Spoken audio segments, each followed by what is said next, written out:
Excellent. Great. Well, hello and good evening, everyone, and welcome. My name is actually Jackie Moore. So if your name is Jackie Moore, I'm sorry, and please update your name to be who you are. I'm a proud alum of Northland College, and I currently serve as the Director of Alumni Relations and Annual Giving. And I thank you for joining us tonight. In May 2020, our faculty created an innovative course called Pandemic, Northland Unites, a collaborative seminar on COVID-19. This course invited enrolled students and over 200 community members to join in conversation around specific aspects of the pandemic presented by 16 of our faculty members. Dr. Lucy Lepofsky participated and wrote an article for Forbes about the course titled, "The virus has demonstrated that faculty can be full partners in changing the higher education business model." I'll put the link in the chat momentarily.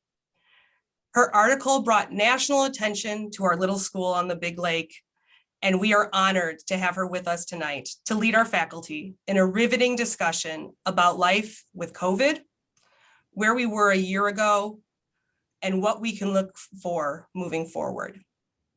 Please note, as you've seen, we are recording tonight's conversation, and you are welcome to turn off your camera if you do not wish to be recorded. Now, I'm proud to introduce our faculty and moderator for tonight's discussion.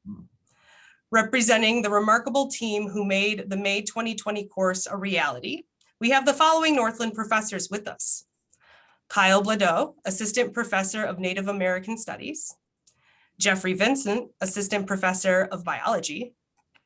Elizabeth Andre, Assistant Professor of Outdoor Education. And Barrett Go, Hewling's Visiting Assistant Professor of US and Environmental History and Culture. Thank you all for being here tonight. Now, I'm especially delighted and thankful to welcome and introduce our moderator for tonight, Dr. Lucy Lepofsky.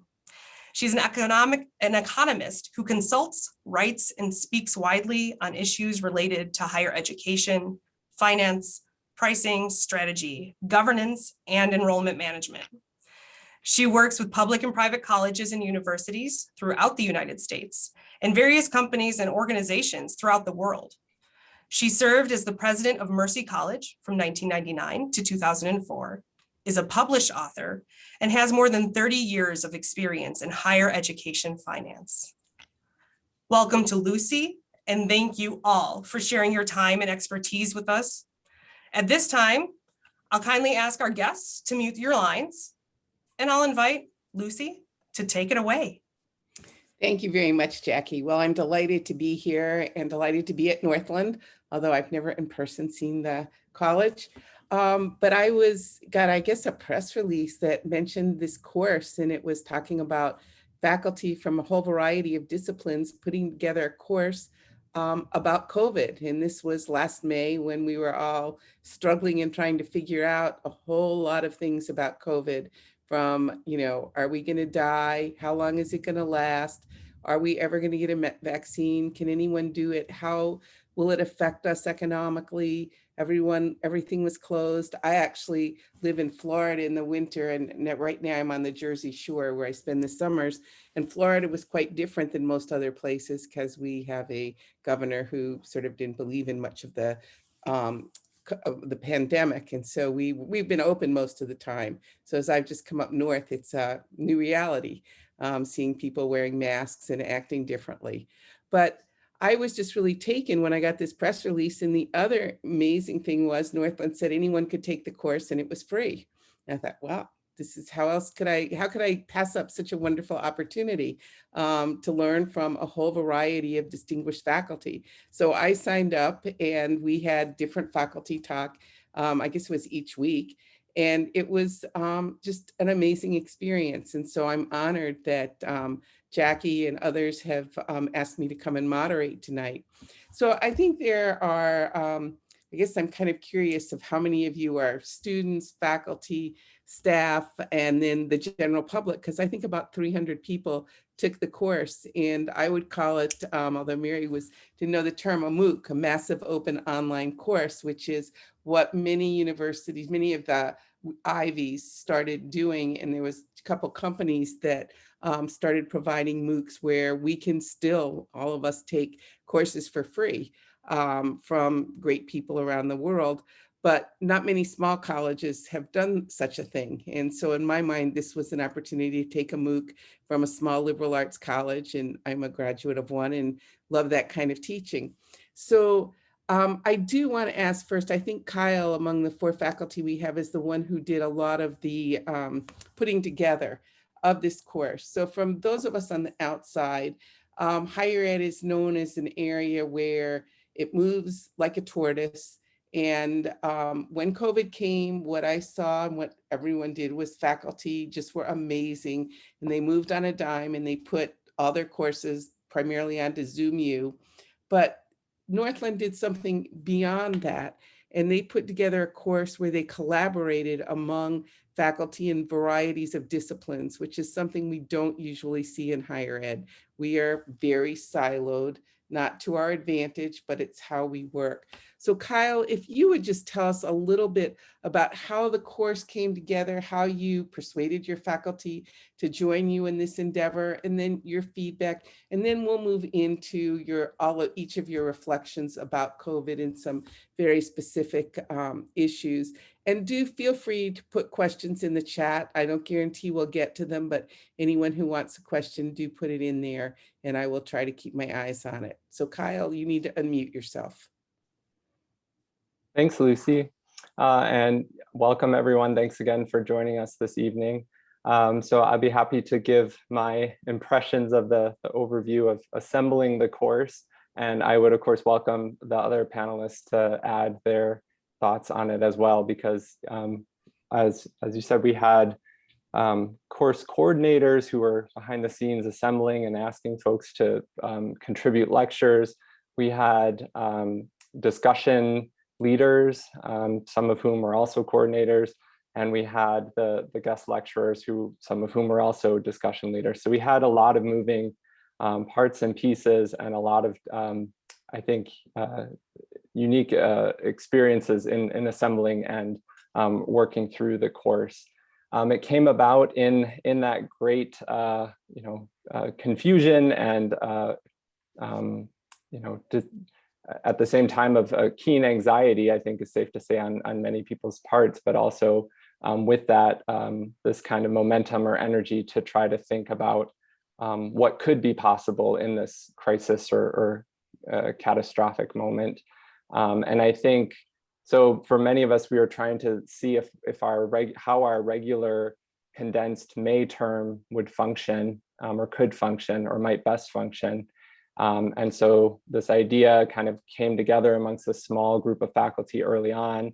I think it's safe to say really kind of led by Dave Ullman, who's not, I don't believe is with us tonight, but he was one of the 4 coordinators, also including Jess Eckhart, who is a lecturer, Evan Coulson, and myself. So working primarily with Dave with his connections and his kind of role amongst the faculty, really tried to get a sense of the interest in a course like this on the part of the faculty, and hearing enough initial interest, pursued it with academic affairs and had a lot of support from other areas on campus to help bring it together. So I think, in asking or thinking about how the course came to be, I think it's a great example of how Northland was able to leverage its strengths, particularly its, being a smaller institution, also made us really nimble, I think, in this moment, and allowed us to really kind of dream big or try something out, try something new. In addition to that, we just have a lot of, I'm very biased, but I think a lot of great faculty, great staff, wonderful alumni, and a lot of support from all these different components of Northland to help make it what I think was a successful mini MOOC or MOOC that we did put together. How did you find opening it up and having the general public, in quotes, participate in the course? And happy to hear from your colleagues on that one too.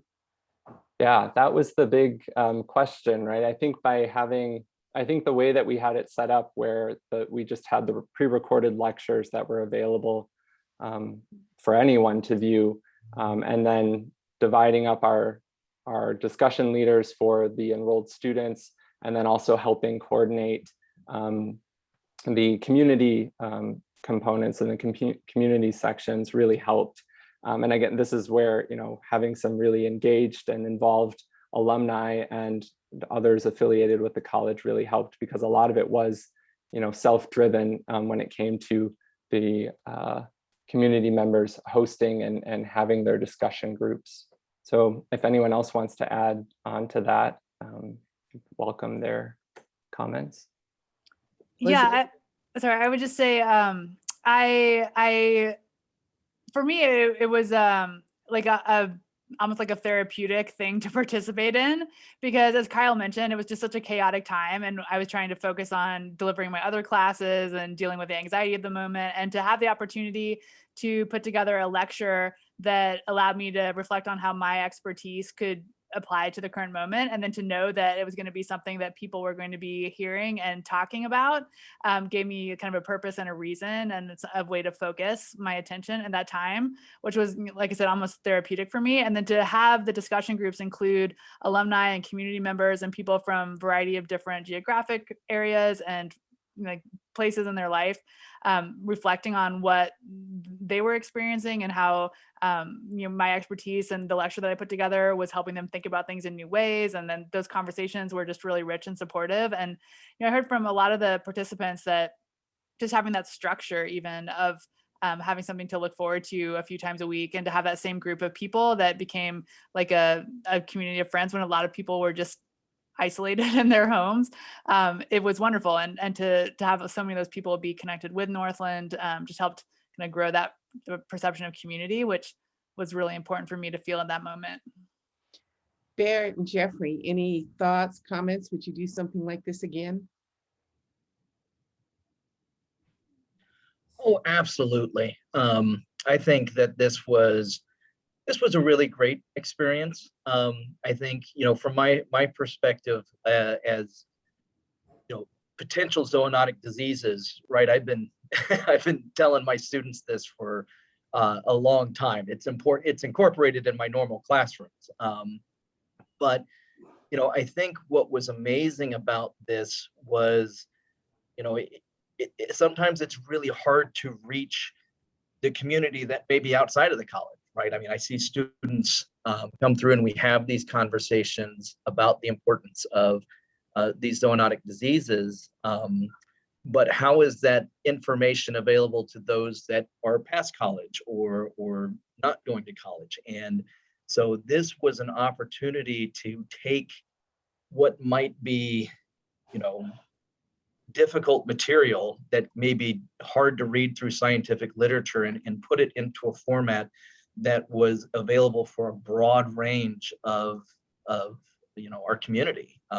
And that's kind of to me, that was kind of the approach I wanted. And the beauty behind it was an ability to reach, you know, that much broader demographic and get that information out. Thanks, Barrett. And I also I think Kyle is right to credit Dave Ullman for kind of bringing a lot of us in. He certainly brought me in. And one of the things that I think is sort of valuable, particularly being here at a small liberal arts college, is that in some sense we were kind of modeling the conversations that we as faculty have all the time, right? Like I see Dave on campus and I ask him what he's doing, what he's covering in class, and we sort of find these sort of this mutuality that's like common ground, and we make these interdisciplinary connections amongst ourselves. But we can, with this class, could kind of model that mode of interdisciplinary inquiry, interdisciplinary connections for our students to say, like, we can take literally one theme and find a way, an entry point, regardless of expertise, regardless of interest, and really kind of, in that sense, demonstrate these sort of conversations that are constant and ongoing and multifarious throughout our not quite as siloed college campus as the mega universities, which are extraordinarily siloed. Great. Well, let me stick with you, Barrett, and ask you to talk a bit about history, the 1918 pandemic, and then COVID, and how you think history will look back on COVID, and give us a little bit of sense of the similarities and differences between the two pandemics. Sure. So the flu of 1918, right? The so-called Spanish flu. And for those of you who took the class, I try to explain that it's not a Spanish flu in the sense that it originated in Spain. It's just that Spain was a neutral country. And so that was the country that actually, during the Great War, or the First World War, actually acknowledged that there was this global pandemic happening, and they got kind of harnessed with that moniker. It was and remains, despite COVID, the most sort of catastrophic epidemic in the history of the world. I think there's a few factors there. Increased industrialization for the first time, a kind of an industrialized mobile population compounded by this sort of massive militarization, primarily in Europe, moved so many people so quickly across the world that this virus sort of accompanied that with this. Now, obviously today, our ability to convey people hither and yon has only increased exponentially, and that has sort of allowed this virus to circulate across the globe in ways that wouldn't have quite been possible more than 100 years ago. I think, some sort of things of continuity, certainly the reaction in terms of what experts or government tells us we should do in terms of dealing with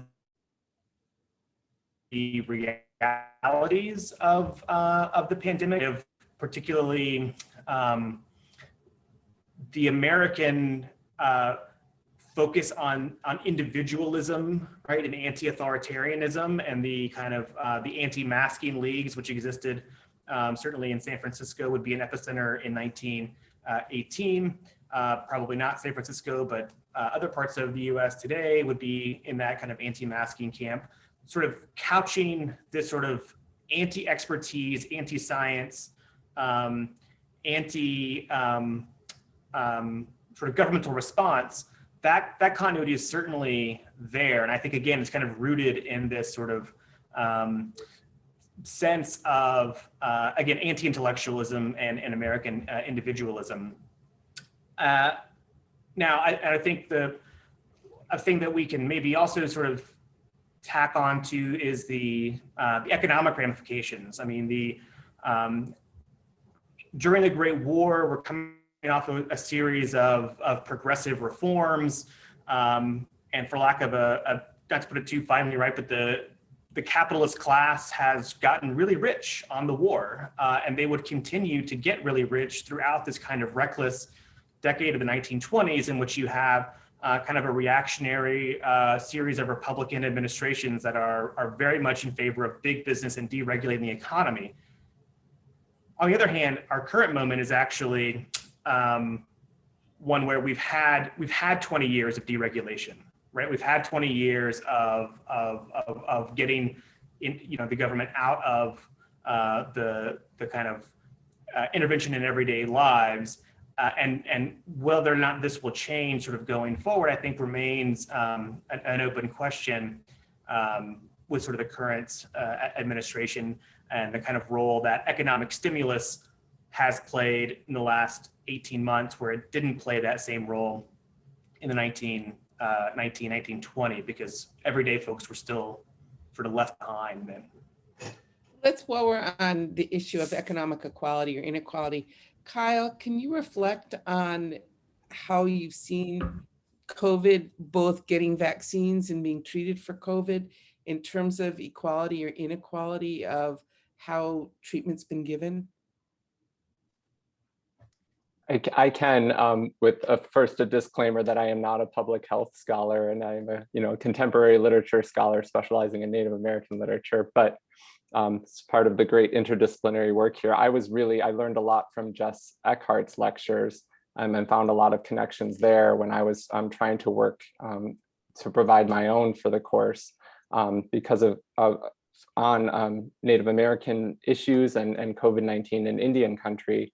Of course, we see the examples of health disparities, health inequalities, disproportionate access to care, and disproportionate health outcomes for Native folks. And we've seen that carry out through the course of the pandemic in ways that are very alarming and striking, and are also, as a Native studies position would argue, demonstrating the structural continuance of settler colonialism in and throughout our society. So I was just looking today actually to try to find some more information, and was one of the interesting things is this lack of data, right, when it comes to linking COVID data to racial or ethnic categories. And so there has been some moves for that, and I will share just 2 links here to that end. From the first here from the CDC, that does show the real severe impact that COVID has had on Native American communities here. So on that chart by the CDC, you can, and this has been cited in a number of other news articles since this was updated today. It came out a little more recently. But that if you look at this chart, you see that American Indian or Alaska Native non-Hispanic persons are the ones most likely to experience hospitalization or death as a result of COVID. And these are all rates in comparison to white non-Hispanic persons. So over 2.4 times more likely to experience death from COVID than white non-Hispanic persons, and that is also the highest number of any of the listed categories. So and then of course we also have this experience of data versus personal stories too. So having to think too about, in the US, 590 deaths, and every single one, it has a story, right? And so I was reminded of that most recently the last time I was in Mashkezibi, or Bad River, which is next to us here at Northland College, and speaking with an elder about some of the personal losses to COVID, including our own Joe Rose Mokangizis, who founded the NAS program at Northland. So yeah, these are some things that I've been reflecting on in the time since then, but also noticing the unique ways in which Native communities have responded to it and have worked throughout this pandemic, both to support one another and to support their surrounding communities as well. And this has taken the form of, in addition to a multitude of just kind of spontaneous mutual aid organizing and galvanizing that's happened here and more widely. We've seen one of the interesting things when it comes to vaccination is that the Urban Indian Health Institute did a survey that showed that American Indians and Alaska Natives were very keen to get vaccines compared to perhaps other groups. And this was to contradict some of the suppositions or findings that maybe different demographics would be hesitant to get a vaccine. And there's also been reporting just in the past couple months here about the high rates of vaccination among Native Americans. And part of this is both due to tribal healthcare providing some resources to vaccination, as well as the Indian Health Service. So that is one interesting thing that we're seeing, that Native Americans more, I believe, I would need to reread the fine data, but more than any other group are among the most highly vaccinated at this point. So that is an interesting finding, in addition to this very nuanced and multifaceted situation that we have been through over this past year. So maybe I will pause there. Let me ask if any of our other faculty have any reflections on, I'm not sure exactly how to frame it, but vaccine, the numbers of people now who are choosing not to get vaccinated, and what that means and how it relates to the public good of not having vaccination and not getting to herd immunity.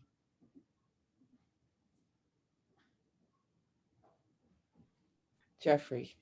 Yes, I can step in on a few things. The vaccine rollout and getting vaccinations out and the number of people that we have vaccinated is still very impressive, right? I think that we should still be pleased with what's going on. However, like you said, there is a concern that we're seeing this slow down. And, from the biology perspective of it, the concern of not reaching a higher percentage, not reaching that herd immunity, is that this allows for mutation to occur. It allows for variant strains to get into the population. So far, we have been very fortunate that the mRNA vaccines are showing high efficacy against these variants. The vaccines are very pliable and can be quickly manipulated to bring out boosters that may help us against those strains. But that will only take us so far. As these strains continue to evolve and come about, we're going to start seeing this being a part of our seasonal illness season. We consider it a part of the flu season. And so without reaching a high enough vaccination rate, this is something we're going to have to combat every year. And of course, as with all vaccines, this puts the most vulnerable at risk. Those that are immunocompromised or those that are allergic to components of the vaccine. And so they'll constantly be at risk with that. But I think, I think it's not just the individuals that are afraid of the vaccines due to misinformation. I mean, there are those individuals that do believe that it's microchipped or that it's changing your DNA. But I also want to encourage people to remember that not everybody that's afraid of getting the vaccine is necessarily having those concerns. I think people that are concerned with the level of testing that we've had with the vaccines, I think that's a valid concern. I think the evidence is there now to say that the vaccines are safe and effective. But remember that these vaccines are still only under emergency use authorization. And to some people, that's a scary term. And so I still have sympathy and I still have, a warm heart to these individuals to have that conversation. So, when we talk to vaccines, when I talk to about vaccines to my students here, don't immediately just jump into that, they've got some fringe conspiracy theory. There are people that have a genuine concern that I think they have a right to be addressed with as much information as possible. Because I think it is through that and getting that information out that we will eventually start seeing these vaccination rates once again kind of bounce back up. I believe that once people see the confidence from the FDA, when we see the actual real authorization, I shouldn't say real authorization, but the permanent authorization for these vaccines, I think we're going to see a boost in confidence once again and might get these numbers back up. And of course, remember, we're getting approval now for vaccinations on the 12 to 17 range out now for Pfizer. Moderna is reporting excellent numbers, and we're going to start seeing data coming out on 2 to 11 soon. So that will help as well. But my science background is sorely lacking, but won't it really take many, many years to know if this vaccine has done something harmful to us? So that is always a possibility, right? There's nothing I can say that would be, have a level of integrity to say that no, absolutely nothing bad will happen. It's what we can take from this is what we have learned from other vaccines and what we know about mRNA, because I think an important fact a lot of people never got an opportunity to have is that mRNA technology has been studied since the 1980s, right? This isn't new. Just define mRNA. Everyone may be smarter than me, but I'm sorry. That's okay. I get excited and I just start going into lecture mode. So within our bodies, we have this chain of command, this way of conveying information from the director of operations to the factory in which things are made. And so the director of operations would be our DNA. And when they want to send out instructions for something to be made, they use something called mRNA. And so mRNA is just this very small, fragile, delicate molecule that is nothing more than a blueprint of instructions for protein factories in our cells to read and say, oh, this is what you want made? Sure, I'll do that for you. And so with these mRNA vaccines, what we're doing is we're slipping in an instruction file, and our protein factories aren't smart enough to know that it's not from the DNA. And so they read it and they make the structures that teach our body how to fight off vaccines. So mRNA stands for messenger RNA. It's a way of giving instructions to the cell. Just briefly with that. I said briefly, I know that I rambled.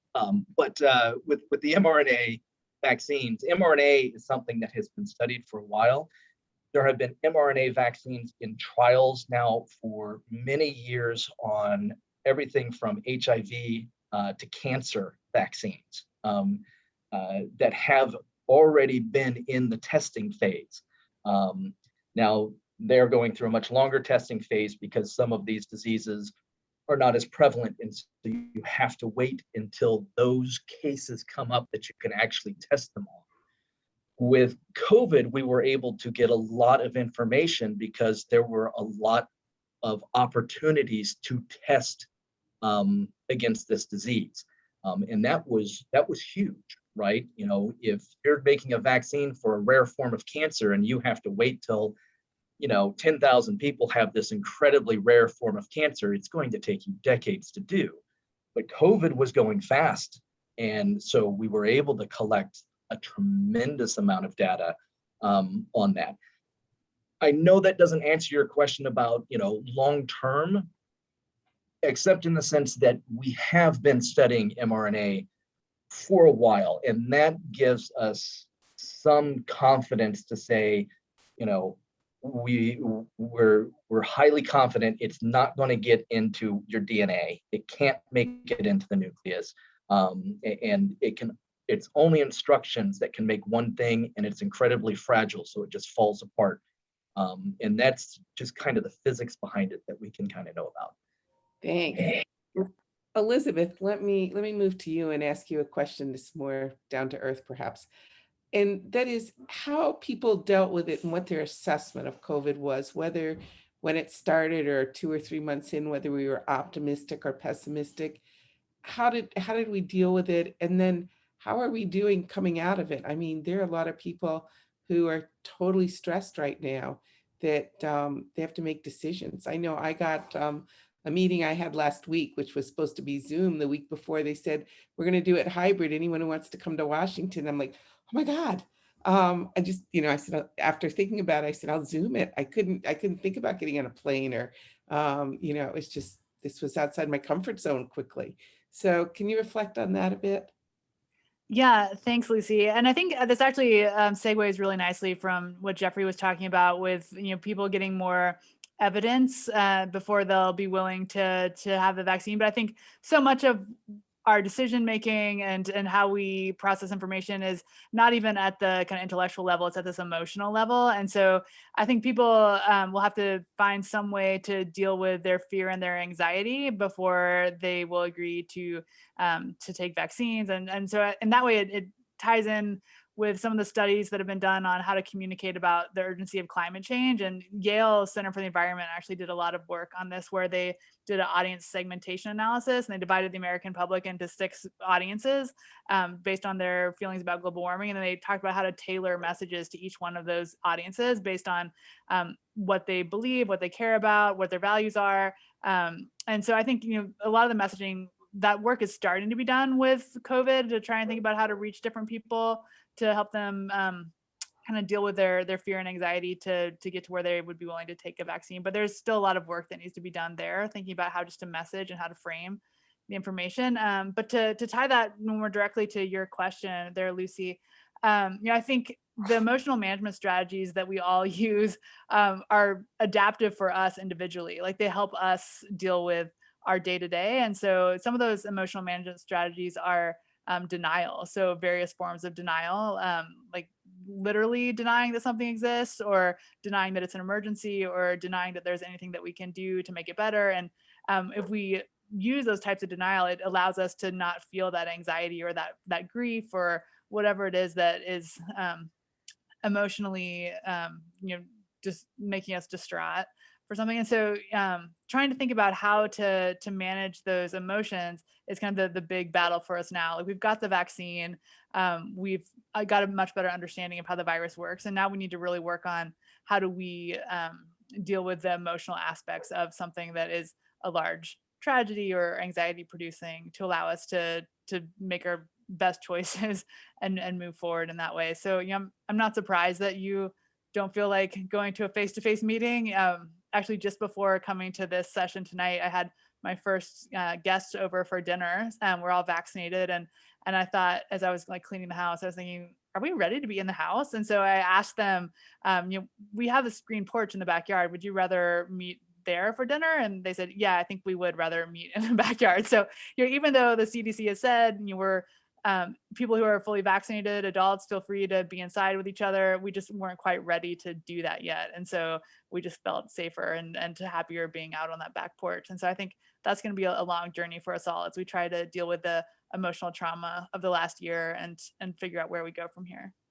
Well, I think one of it was the CDC just did an about face so quickly that, it sort of shocked us. They didn't kind of ease us into, one day you're masked and you're, eating outside, and the next day, if you're vaccinated, you're fine. I'm still perplexed. I'm not sure how I'm supposed to know who's not vaccinated, since most of my friends are, and we're not wearing masks most of the time. But I can't go up to someone and say, have you been vaccinated?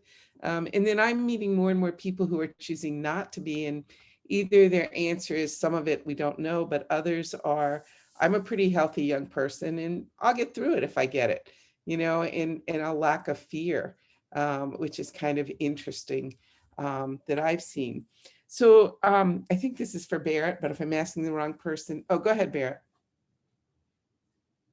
Are you raising your hand to answer that, or I was going to ask you another question? Oh yeah, I just want to kind of dovetail on that, and also I think with Kevin Shanning's lecture from this course a year ago about us being very conscientious consumers of media for how these stories of vaccine hesitancy rolls out and the way that plays into history as well. I mean, scientific racism, medicalized racism are very real, right? And even in the 1918 flu, right, white Euro-American doctors thought that Black Americans just like were immune and didn't really care to study them. But I think that like that kind of reporting, right, of like of overemphasizing, right, African-American hesitancy places this kind of like actually extra double burden on Black people, like pre-blaming them for any kind of spike among people with COVID who happen also to be Black. So I think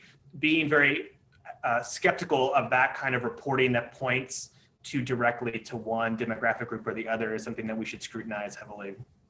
Well, I think we also, we went through sort of periods of the vaccine became available sort of the middle end of December. And I know where I was, I spent days on the computer and on the phone trying to get an appointment, and finally landed one on like January 20th, and I was so excited. And, people today, almost anyone can get it very, very easily. And I know I was very disappointed in Sarasota, which is where I live much of the year, that some of my friends got a pop-up clinic in Newtown, which is the African American area. And I deliver food to a food bank there on Wednesdays when we had a pop-up clinic that had 125 doses ready and 15 people were willing to take them. And there were a lot more who, came to get the food, but they just were hesitant, but they're going to come back. They weren't, all these nurses there, and they weren't discouraged. And so I thought that was good, but it is challenging because those of us who are I would prefer that everyone got vaccinated. It would make me feel more comfortable. But what I was going to ask you, and I think you're the right one, but others could chime in, is so the COVID has impacted very differentially economically people. There are those of us, like all of us, most of us on the call, me certainly, I was able to continue my consulting, actually much better because I saved all the time of getting on airplanes. So I could just go from Zoom meeting to Zoom meeting. But then there are people who work in the hospitality industry, the transportation industry. They were just laid off. They had no choice. And there were many college people who were laid off when enrollments were down or there were challenges. And as the economy is coming back, different industries are jumping back, and we're now seeing a backlash. And I think 23 states have said they're no longer giving out the extra unemployment insurance because, at least in the 2 states I've been in recently, everyone has a help wanted sign. And restaurants are closing for lunch because they don't have enough wait staff. And how the differences in how economically COVID has affected people and how you see people coming out of it. Yeah, that's an interesting question that I may be able to sort of address a part of, and anyone else is welcome to chime in as well. It's interesting. Again, another kind of like disparity or discontinuity. The Spanish flu decimated children and young people, right? And we know certainly that COVID decimated the elderly population. So your comment about people who are relatively young, relatively healthy, being able to be kind of fine, or like a self-perception of being fine throughout this is borne out by, I guess, the unlikelihood, right, that they're going to face a catastrophic result. In terms of, we didn't have a kind of Keynesian response to the Spanish flu, right? That the government interceded and said, right, we're going to basically not only give people direct economic stimulus, but we're actually going to extend this kind of social safety net. And I think it's fair to point out that the U.S. model is very different than a lot of models in European countries, which actually helped keep workers directly on the payroll of their employer, as opposed to sort of offsetting that surplus labor onto the unemployment rolls. To the extent that there are all these sort of help wanted signs, I think it sort of exposes less about COVID and more about our kind of our pre-COVID economy, which was able to kind of run unchecked by exploiting like sub-livable wages, right, for so many people. And I think people, particularly people in sort of contingent employment, people in the gig economy, are making a very kind of rational choice in not returning to work that compels them into the most dangerous sort of working environments, which sort of places them in contact with the most number of people who have the greatest number of mobility, who oftentimes behave in the most kind of reckless public health behavior, if you will. And so I think it's a perfectly rational thing to withhold your labor from the economy if that's kind of the situation that you find yourself in. I don't know if other folks have thoughts on that as well. Any of you? Well, let me, Stuart Jameson had a question, I think, for you, Jeffrey. He says, I understand that incidences of the common flu were way down this last winter. Is that a result of quarantine isolation or somehow related to vaccination? So this is an absolutely amazing question, because it does point out the observation that we did not have a flu season this past year. And when it comes to flu reporting, it's a little dicey in getting the exact numbers, but when it comes to reporting flu, there is one set of data that we can look at that's very solid because it's required to be reported, and that's in pediatric mortality from the flu. Typically, in the past, we usually see, 150 to 200 pediatric mortalities from influenza in the United States. Last year, we had one. So in all cases, we have seen influenza drop quite a bit. This is most likely going to be a result of our behaviors in social distancing, masking up, and isolation is going to be what caused these incidences to drop. And what's fascinating is that, excuse me, frog in my throat, is that influenza is not the only disease that plummeted this past year. So my research was on human infection of West Nile virus.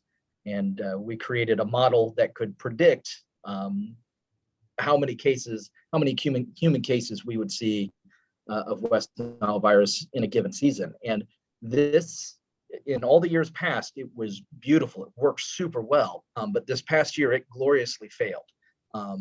The number of actual human cases from West Nile virus was far lower than what we predicted. And again, that's going to be because of our behaviors that we had in trying to prevent the spread of COVID, to me, what this really says, when we see these different infectious diseases start to plummet off of what came about from this COVID, this could be a great place for a silver lining, where if we can really take and look at what aspects of what we did this past year and try and isolate those and move forward with those behaviors, we could see a significant drop in other types of infectious diseases. And I mean, obviously, every time the flu comes out, every time flu season comes out, we can't just shut everything down. But, maybe as a society, we need to start thinking, if I'm feeling ill and I need to go to the grocery store, maybe I should wear a mask, right? If I go to the doctor's office, maybe I should wear a mask. Maybe when you go to the bowling alley, don't stick your hands in the bowling ball and then go grab yourself a plate of nachos without washing your hands, right? What kinds of behaviors that we have normally done in the past can we change moving forward? And it can be anything from making sure you wash your hands more frequently to, again, just wearing a mask if you don't feel well. And I think that's kind of the story of seeing these other infectious diseases plummet, is that we can have a real impact on these as well. Very interesting. In many countries where people wear masks much more often. Pretty much the norm. So what role should government play in mandating vaccines? And should colleges mandate? Is Northland mandating a vaccine next year or not?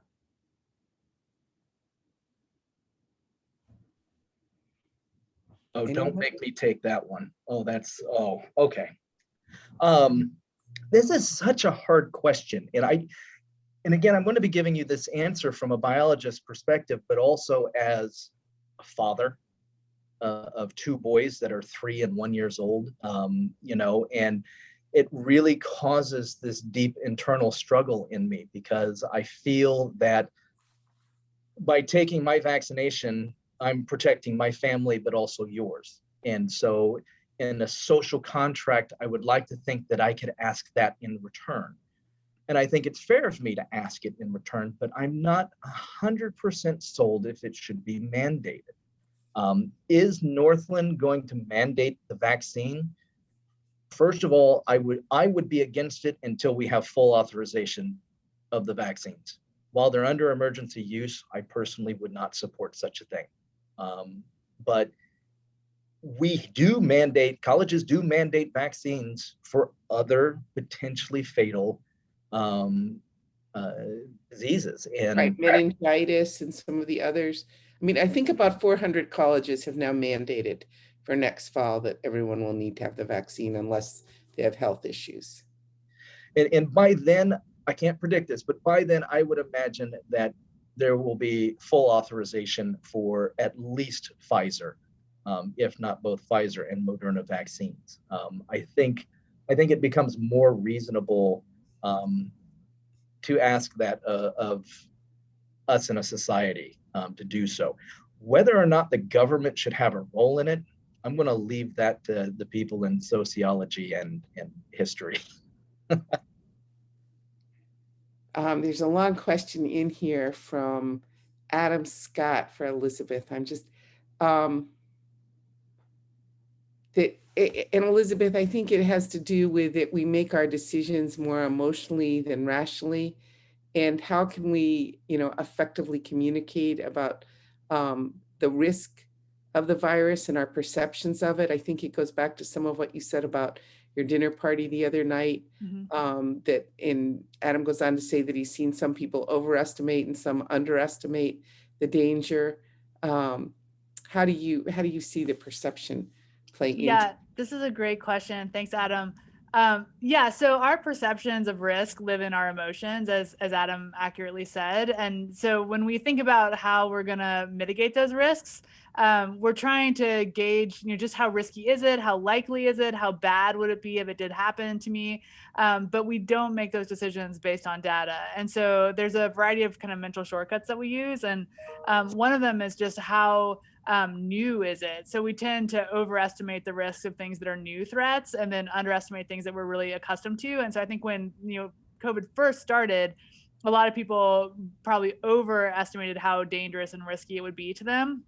And, it's similar to thinking about driving in a car. Like driving in a car is, for most of us, the most dangerous thing that we'll do in our lives, but we do it so much and we're used to it that it doesn't seem that risky to us. And so we'll text and try to, talk to somebody in the back seat and do a whole bunch of other things while we're driving because we're just so used to that risk. And so I think as we get more and more used to COVID, our perceptions of the risk of it will start to go down. And also people use a shortcut of how frequently do you see it, or what was the last time that you saw something happen with this risk? And so if you don't personally know a lot of people who have had a bad reaction to COVID, then you're not going to think that it's that risky. So, if you're in a community, as Kyle was talking about, they're impacted at very different rates and levels. So if you're in a community where more people are being impacted more seriously, then you're going to be more likely to think that it's more risky. There's a whole bunch of other shortcuts too, like how gruesome is the thing that happens to you. This is why people always overestimate the danger of getting eaten by a shark, because it seems gruesome and dramatic. And I think most people don't actually see what's going on in COVID emergency rooms, and they don't understand even what it means to be on a ventilator. And so it doesn't seem to them to be that gruesome. Whereas people who have been working in the hospitals or who have seen what it actually is like for a human to be on a ventilator are going to probably take it more seriously. So yeah, as far as how can we communicate effectively to people about the level of risk, this is super difficult.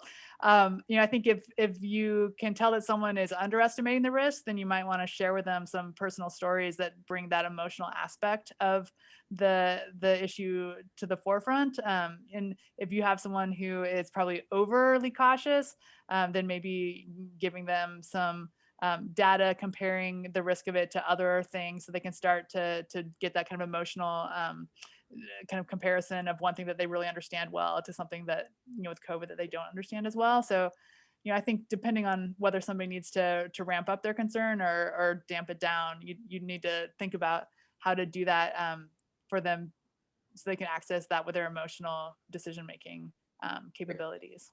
Super. Now, I know Jackie wants to break us up soon, but let me ask you each just to reflect really quickly on It's a year from now, it's May, you've taught if you were now starting to teach your course, how would you do it differently, or what are the critical pieces in the part that you taught? And Kyle, why don't we start with you? Is that imagining if we were to reteach the course? No, Oh, if you were to teach it today, because COVID's still with us. I mean, we've just put out a whole lot of questions, and I have pages of additional questions that I'd love to ask. How would you frame it today? great question. I'm struggling to go first with it. I think we would probably do a lot of, I think one of the benefits of the course was that it was really open, because we didn't have the answers even then, or the best, a clear sense of like, this is the perfect way to frame this course. But we crafted it in a way that it was open enough, both in terms of drawing on our various expertise in our various fields, as well as opening it up to a variety of experiences, both disciplinary knowledge as well as community experiences. As Elizabeth was saying, this was also a kind of a social event for us in some ways, to be able to communicate with people about this scary event as it was underway. So I feel like I think I would hope to keep the same kind of structure in place of having that kind of flexibility and openness. I'd have to think a little bit differently about some of the specific thematic formatting I would like to do. I would love to do more on, from my angle with Native American studies. I'm really struck by Brenda Child's work on the history of the jingle dress. And I feel like that continues to resonate and be really powerful. And so I think bringing in more of that research and more information on culturally specific responses to engaging the pandemic, that's one thing I would maybe want to stress more. I'll pass it on to whoever's next. Barrett? Sure, yeah. So I think maybe instead of having sort of one historical comparison, maybe doing, we could do the 1918 flu, we could do polio in the 1950s, which raises vaccine issues, and then also bringing it forward to the HIV/AIDS crisis of the 1980s, and really kind of vulnerable communities who get where government inaction compounds their suffering. I think maybe offering that kind of comparison of different kind of pandemics and their responses might be just as fertile as one kind of really deep dive historical comparison. Jeffrey, and I'll let Elizabeth have the last word. I think for me, and for me, I'm going to address specifically the topic that I did, which was on the zoonotic diseases. The reality is, I had to look it up, and so I don't want to assume everyone else knows what the word means. Oh, zoonotic. So this would be diseases that are transferred from wildlife to humans. And so when we have a case like COVID, COVID is a virus that we primarily see circling around in bats that jumped either directly to humans or through another animal and then to humans.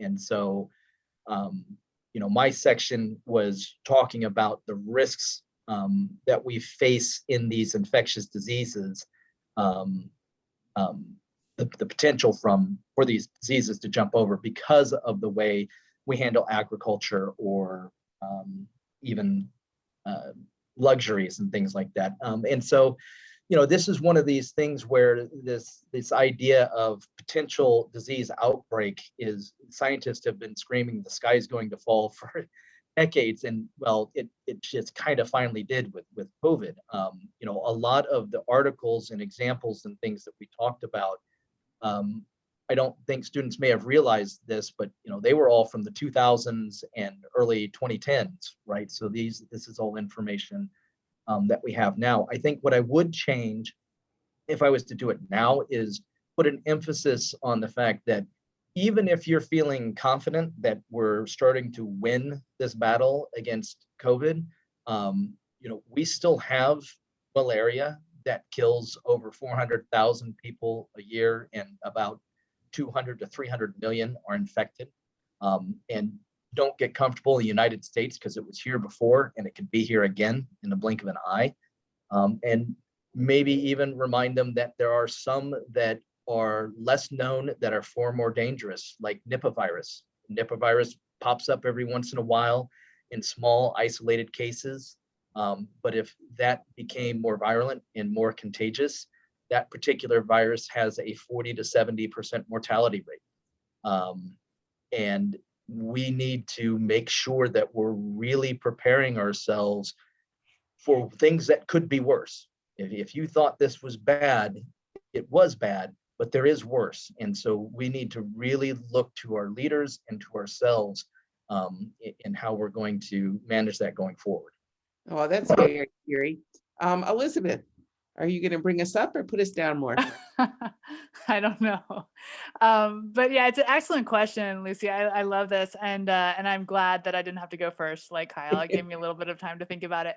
But I think, everything that I talked about is still so incredibly relevant. So thinking about hope versus optimism and despair and community-based action and things. So I think I would probably keep all of that, but I would love to request to do a second lecture delving into how do you communicate science concepts to people when they're kind of emotionally invested in not understanding it. And so I don't think when we were first planning this course, I could have anticipated just how politicized the issue would become and how the issue of whether or not you're going to wear a mask is kind of tied with people's identity of their beliefs and their politics and even their religion and things. And so in that sense, it's so similar to the work that's been done. And I mentioned this a little bit earlier, but on how to communicate about climate change to people. And so I think I would draw on some of the work that's been done by the Yale School of the Environment to think about how to communicate and frame information for people kind of targeted for their particular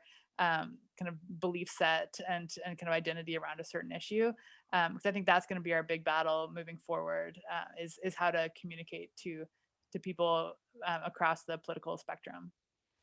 Great. Well, I know. Thank you all. This has been a great conversation, and now everyone else will get to participate. I'm going to turn it over to Jackie to tell us how she is going to divide us up. Sorry, I'm just noticing that Madeline did just drop a comment in about the experience they had in Iowa this summer too with the hurricane. All right. Thank you everyone so much for your time. Thank you to Lucy and our professors for an inspiring discussion about the scope of what we're dealing with. You brought up plenty to discuss, and I hope folks are excited to get connected in breakout rooms. I'd like to start by thanking our volunteer moderators. They're all alumni of Northland, and I invite them to turn their cameras on so folks can see them. We have Nancy Franz, class of 1981, Madeline Jarvis, class of 2013, Stuart Jameson, class of 1981, and Aaron Schlanger, which I hope I said right, class of 2010. I did my best to group folks together based on your 2020 assignments. If you didn't participate in 2020, don't worry, you'll be assigned to a group. Each of our professors will be in a group as well. Feel free to turn on your camera, unmute, and engage. I'll provide updates as we reach about the 20-minute mark so we can return as a group for some closing remarks and an opportunity to enjoy Joel Glickman's original music and poetry. So with that, I'm going to open up my break rooms, and it should just send you all there according to what it told me. So enjoy your conversation, and we'll see you all again soon.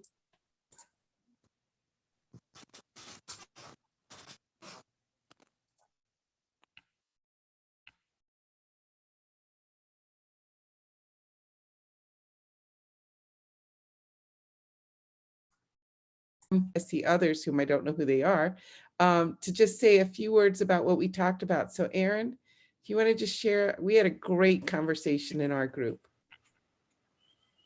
Yeah, it was really fun to get to meet a few new faces of the Northland family and some familiar ones in the last 20 minutes. We had actually, I think, quite a varied conversation around kind of what going back to normal looks like, but I asked a question particularly about the politics of trust and what it looks like transitioning to a new sense of trust as CDC relaxes their mask wearing regulations and general behavior recommendations. And I think our conversation moved a lot to what does it look like to come back to kindness towards others and commit to that, particularly as the symbol, the political symbol of wearing masks change. When now people, if they see you wearing a mask, is it perhaps because will they now assume you are not vaccinated versus you are vaccinated and choosing to be extra careful and consider the others around you? Is there more people would like to add to our small group discussion? All right. Does another group, I don't know how, we had 4 groups. So does one of the other groups, your leader or someone want to talk? Stuart?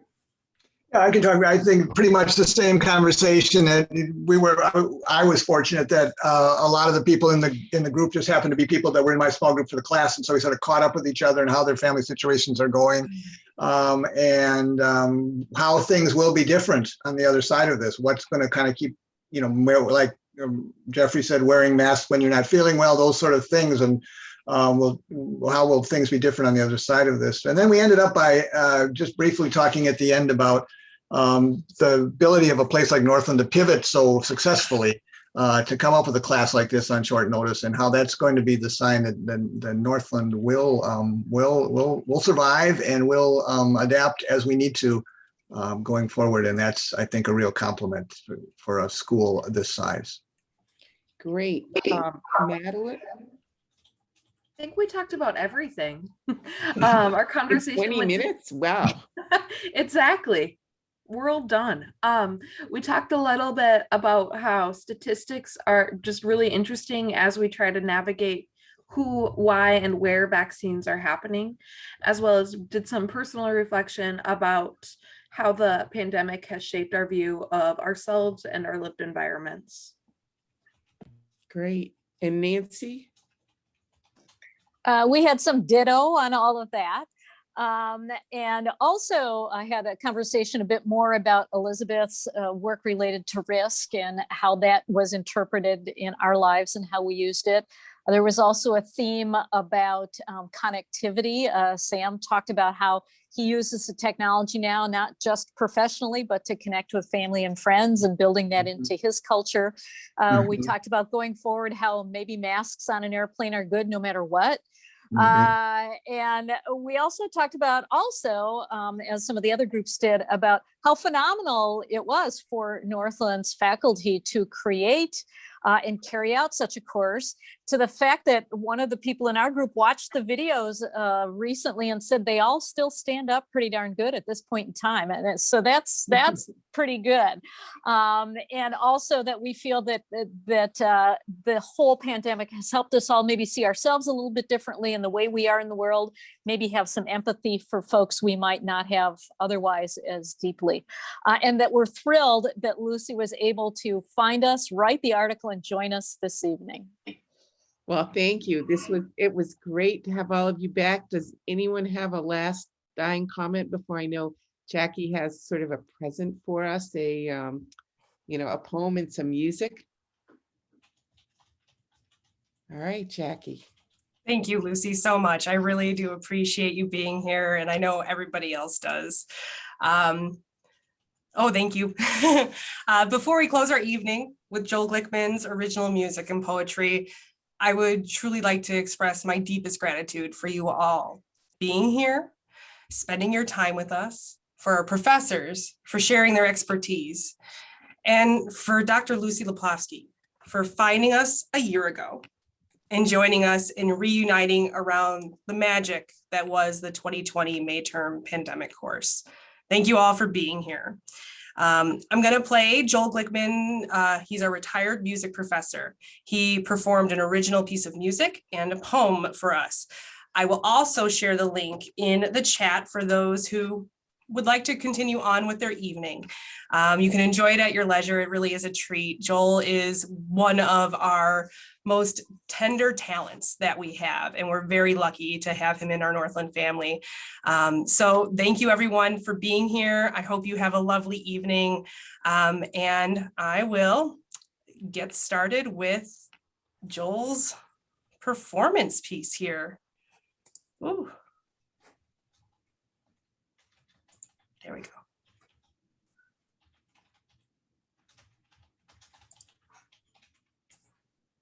There we go. Sound. Share.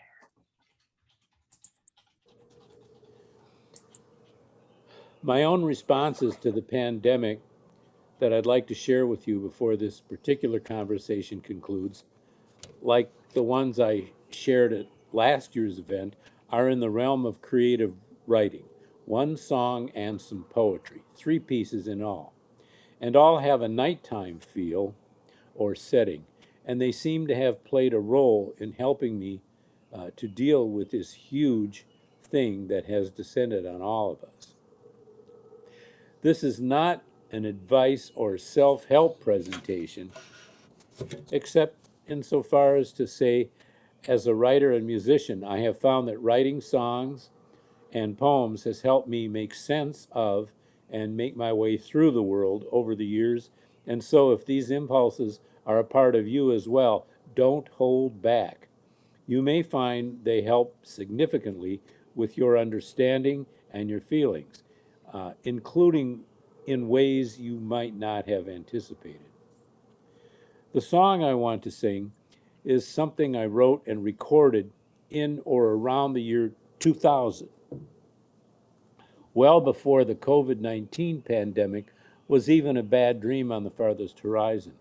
It is called the Stay-at-Home Waltz, originally intended as one of those sad and country-flavored love songs in which one of the lovers or partners or spouses is very comfortable as a homebody, while the other is restless and in constant pursuit of whatever wild hare keeps driving them out from hearth and home. The thing that I realized about this song is that in the context of the pandemic, it can be heard literally as a plea to hunker down with one significant other, or now as a war between those two kinds of impulses that probably rage and do battle inside each of us. You may think that is a stretch, but I like and need this song more than ever, and so I'll do it for you now. So here goes the Stay-at-Home Waltz.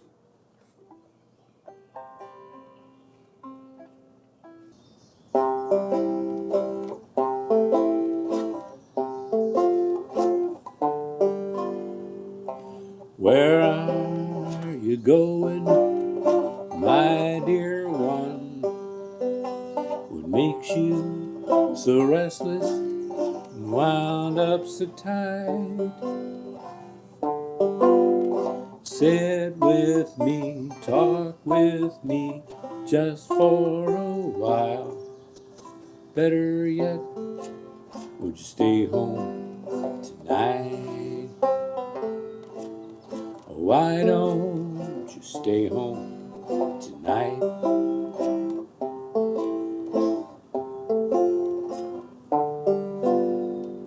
What draws you out there, my dear one?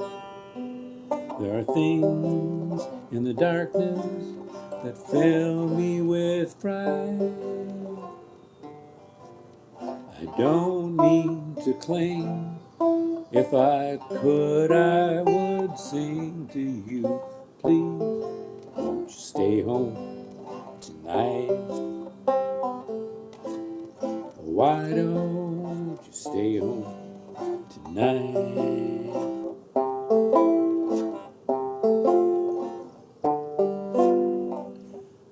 Out on the ridge, the mountain so steep, the road twists like a nightmare as it winds through my troubled sleep.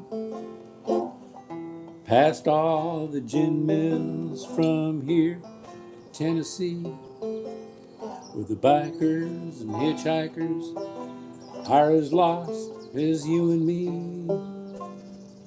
Well, I am the end of your rainbow,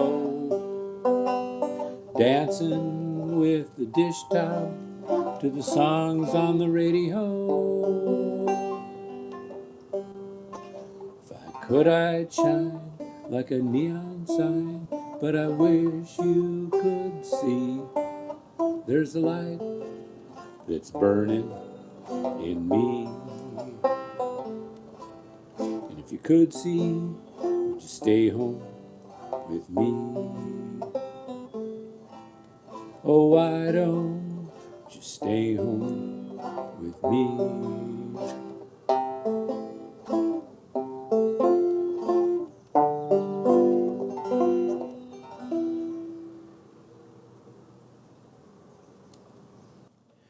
And a poem, which is called Nocturne in a Whirling Fan, which is also, as the title implies, a night piece, and also as well deeply involved with music. Regarding nighttime, it is often the scariest time of day, even in good and normal times, but also a quiet and contemplative time, frequently free of the working and daylight hour kinds of distractions. As for music, that of Frédéric Chopin being referred to in the poem, I feel it is safe to say that all sorts of music has gotten all of us through binds, crises, and agonies countless times in our lives. This poem found a home last year in the online journal called Jerry Jazz Musician, Joe Mehta, editor-in-chief, who has been generous in accepting my work since I found this publication.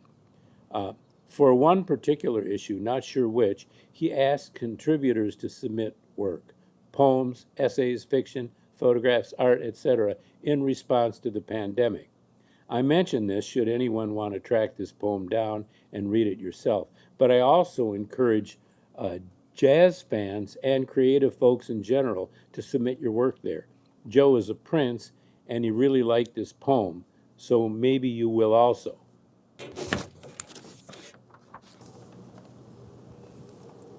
Nocturne in a Whirling Fan. The herd, now scattered, tired and thinned, lies down in the electric wind, which cools the summer air and ground, so sleep may come. However sound or troubled or beset by dreams, we'd rather were not there.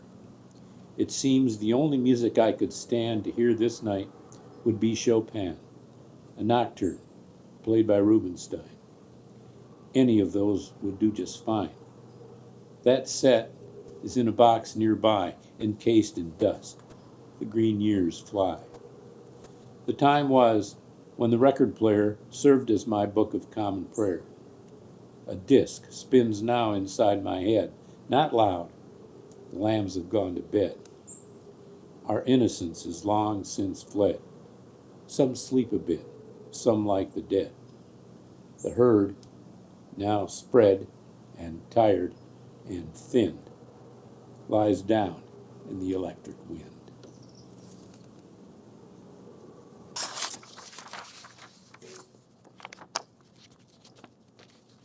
Just a few seconds for paper shuffling.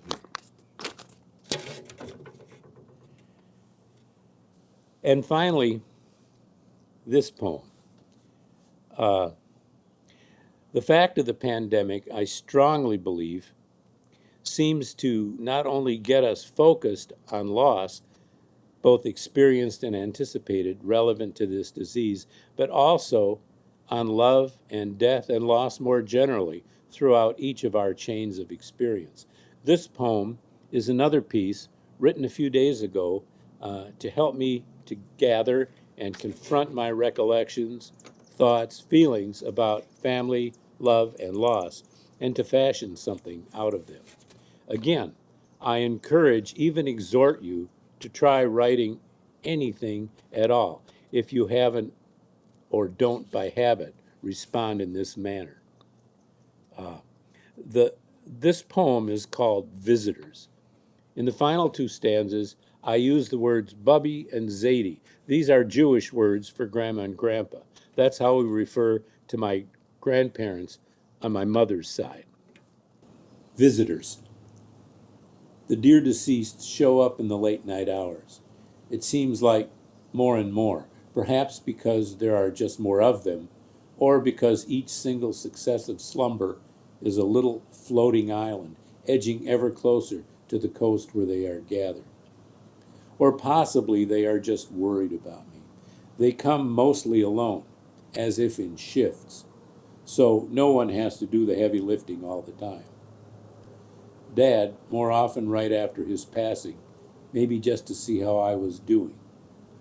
Having long since ceased his worries over me, after he quit smoking, after the soldiering and the hypertension, and after the rolling of the years that he spent dealing with my goofy, somewhere out in left field childhood. Grandma Jean takes a turn now and again. If she regarded me as whatever the Yiddish equivalent is for a hot mess, she never showed me that. Not then, and not upon the evenings she comes calling. Bubby always came, but only when I cried and begged her to. That quiet, sad-eyed kind of love she had for us always mended what was broken well before the sun rose. Zadie is a regular, but Grandpa Abe, of all that beautiful and thick white hair, doesn't come at all. Not yet, at any rate. No problem. I think he never liked to travel and knows I am, in that regard, just like him. Some nights, however, bring no company. Dreams are indistinct, dark screen, someone calling out my name. So, thanks on behalf of all of us for participating in this conversation. And since this pandemic, as they say in baseball, ain't over till it's over, stay safe, well, and happy. If you fear needles and or the vaccine and have held back, please take a leap of faith. Thanks to Bob Gross, the incredible media guy behind the camera today. We did the same sort of thing one time in the bottom of a swimming pool, but an empty one. Underwater clarinet might have proved tricky. And thank you all for hearing me out. Have a great spring and summer, wherever you are, whatever you do.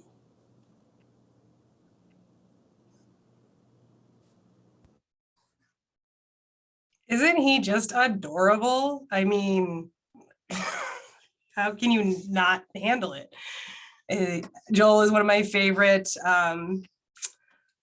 experiences in Northland. He was here when I was a student, and he's been here. If you want to like pull a yearbook, basically from any time from like mid 1970, he's going to be in there, and it's fantastic. And he just comes around and still plays and putters, and we're very fortunate. But I want to say thank you all for staying to enjoy Joel's contribution to the conversation. We're blessed to have his tender heart and his talents in our family. May you and your loved ones stay safe and be well, especially with the unknowns we have ahead. I hope you enjoy the rest of your evening and have a happy holiday weekend. We're celebrating our commencement for the class of 2021 this weekend. And so we're having a nice ceremony on Saturday for just our graduates. And I just hope you'll think of them on Saturday. They worked really hard to be here, and we're all very happy to be able to have a celebration after a year of not. So with that, say good night and shine on. It's lovely to see you.